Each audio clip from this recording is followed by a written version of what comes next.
জানিয়ে দিব এই মুহূর্তে হাতে পাওয়া গুরুত্বপূর্ণ আপডেট সংবাদের শিরোনাম।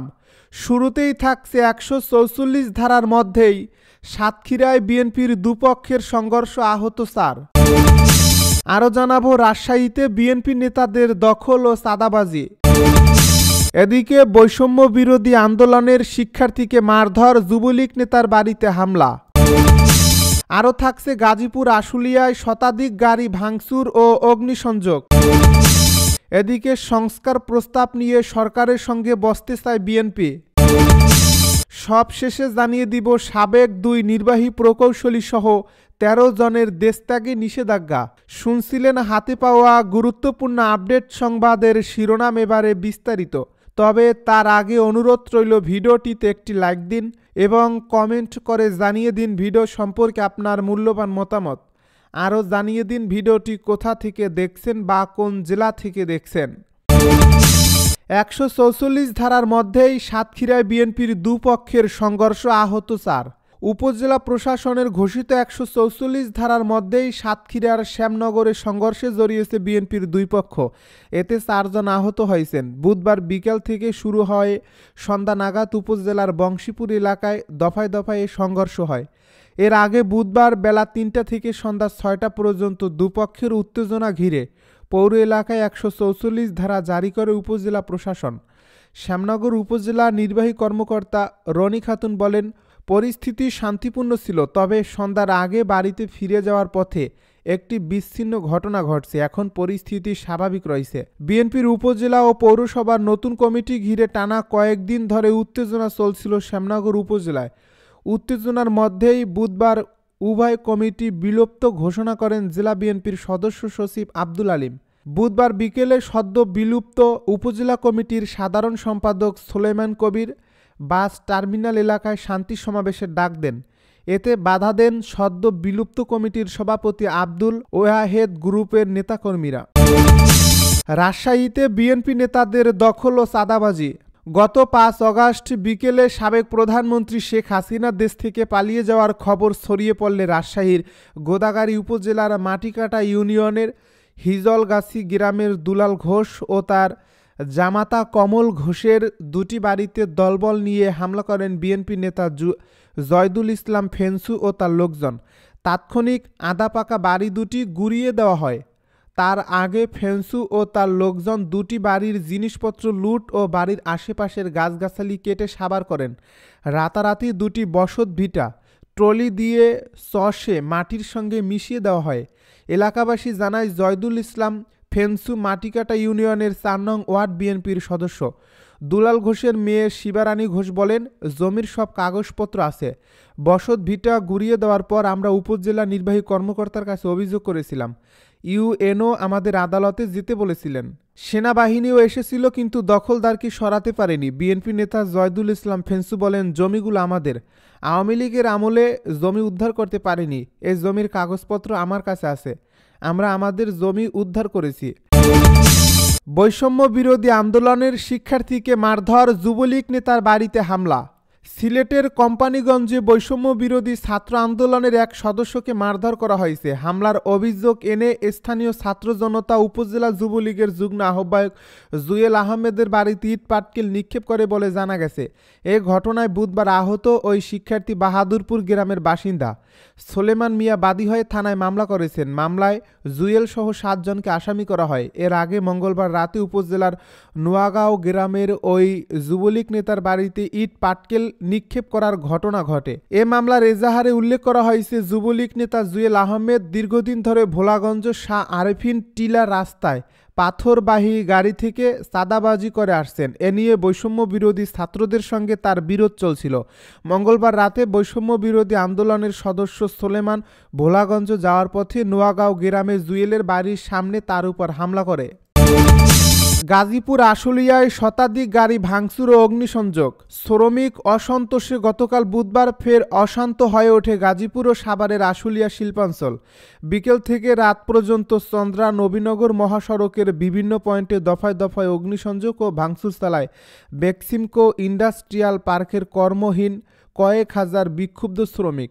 লাঠিসোঁটা নিয়ে মহাসড়কে থাকা শতাধিক যানবাহনে ভাঙচুর চালানো হয়।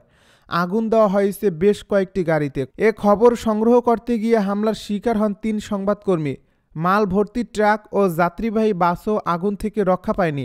এতে পুরো এলাকায় আতঙ্ক ছড়িয়ে পড়ে। এক পর্যায়ে শ্রমিকেরা গাজীপুরের তেঁতুলবাড়ি এলাকায় গ্রামীণ ফেব্রিক্স অ্যান্ড ফ্যাশন লিমিটেডের কারখানার গেট ভেঙে ভেতরে ঢোকে। পরে ওই কারখানায় অগ্নিসংযোগ করা হয়। এদিকে শ্রমিকদের ছত্রভঙ্গ করতে টিয়ার গ্যাসের সেল ও সাউন্ড গ্রেনেড নিক্ষেপ করে আইনশৃঙ্খলা রক্ষাকারী বাহিনী। এ সময় মহাসড়কের উভয় পাশে বন্ধ হয়ে যায় যান চলাচল। দুর্ভোগে পড়েন ঘরমুখী হাজারো মানুষ। সংস্কার প্রস্তাব নিয়ে সরকারের সঙ্গে বসতে চায় বিএনপি। রাষ্ট্র সংস্কারের লক্ষ্যে অন্তর্বর্তী সরকার গঠিত বিভিন্ন সংস্কার কমিশনের অনেক প্রস্তাবকেই অপ্রয়োজনীয় মনে করছে বিএনপি। দলটির অভিমত, অপ্রয়োজনীয় সব সংস্কার প্রস্তাব জটিলতা আরও বাড়বে। তাই সংস্কার কমিশনের প্রস্তাব নিয়ে শিগগির সরকারের সঙ্গে বৈঠকের আশা করছে বিএনপি। একই সঙ্গে এতদিন পরে এসে জুলাই গণ অভ্যুত্থানের ঘোষণাপত্র তৈরির যে উদ্যোগ সরকার নিয়েছে সেটাকেও এখন সম্পূর্ণ অপ্রাসঙ্গিক বলে মনে করছে দলটি। গত সোমবার রাতে বিএনপির স্থায়ী কমিটির বৈঠকে দলটির নেতারা এমন অভিমত ব্যক্ত করেন বলে বৈঠক সূত্রে জানা গেছে। রাজধানীর গুলশানে বিএনপি চেয়ারপারসনের রাজনৈতিক কার্যালয়ে অনুষ্ঠিত বৈঠকে লন্ডন থেকে ভার্চুয়ালি যুক্ত হয়ে সভাপতিত্ব করেন দলটির ভারপ্রাপ্ত চেয়ারম্যান তারেক রহমান। জানা গেছে বৈঠকে বেশ কয়েকটি এজেন্ডা থাকলেও মূলত দুটি এজেন্ডার উপর গুরুত্ব দিয়ে আলোচনা হয়েছে। একটি হচ্ছে জুলাই গণ অভ্যুত্থানের ঘোষণাপত্র, অন্যটি হচ্ছে সরকারের তরফ থেকে সংস্কারের উদ্যোগ। জুলাই গণ অভ্যুত্থানের ঘোষণাপত্র প্রণয়ন নিয়ে প্রধান উপদেষ্টা ডাকে গত 16 জানুয়ারি অনুষ্ঠিত সর্বদলীয় বৈঠকে বিএনপির প্রতিনিধিত্ব করেন দলটির স্থায়ী কমিটির সদস্য সালাউদ্দিন আহমেদ।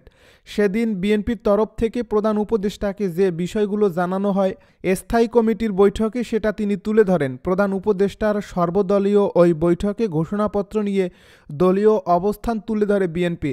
সেখানে সালাউদ্দিন আহমেদ বলেন, যে কোনো গণ অভ্যুত্থানে গণ আন্দোলনে রাজনৈতিক দলিল প্রণয়নের ক্ষেত্রে রাজনৈতিক মত ঐক্য অত্যন্ত গুরুত্বপূর্ণ।